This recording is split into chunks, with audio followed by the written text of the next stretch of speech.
Sarah from the upcoming. A real pleasure to have you here with us. And what I love about this show is it's firmly in the kind of espionage thriller genre, but it's quite a world away from the Aston Martins and martinis of James Bond. What do you think the appeal is for audiences? Well, I think in a way you're sort of seeing properly behind the curtain all the kind of dark movements of nations that we know go on, but you're seeing the real kind of mechanics and the human toll on people of doing that kind of proper groundwork. You know, Michael's character is really the centre of this and driving it all along.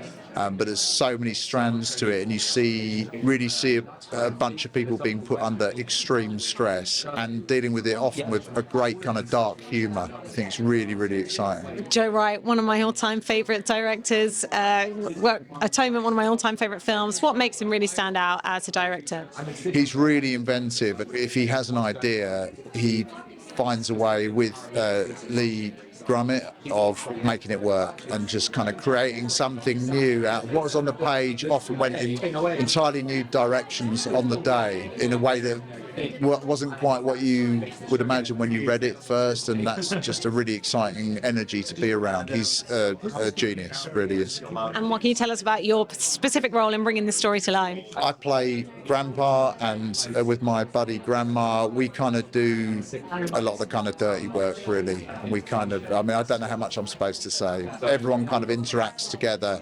We're kind of at the kind of sharp end of the spear with the stuff that we get up to, basically, a lot of the time.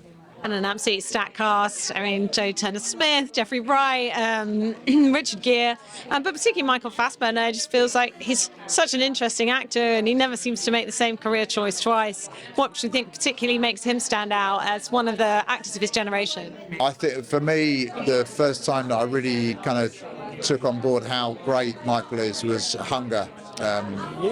Just a mind-blowing performance of just huge integrity. I love Steve McQueen as well as a filmmaker, and Michael is just extraordinary in that film. And that kind of woke me up to him, and I've followed him ever since. I think he's an absolutely extraordinary actor. Kneecap, I just watched recently. Again, just he's an incredible person to work with. And in terms of the takeaways, I mean, just on the pure entertainment level, it's got that real nail-biting thriller. You've got to want to get to the next episode kind of feel to it. But there's a lot that chimes also with our contemporary world in terms of the issues it's picking up, and also having this love story at the centre of it as well feels quite special. Yeah, it's really beautiful, and Jodie Turner-Smith is incredible. I've been reading these scripts for the last 6 months, so it's kind of it's very familiar to me, but watching them realise that tonight was a very beautiful thing. Watching this first episode, and yeah, it does chime with a lot of it really does feel not like the Aston Martins and the Martinis. It feels like the real kind of dirt under the nails world, in terms of how these things maybe really work. We are telling a story, and it's a really sort of a story with a lot of movement and power, and it's real thriller.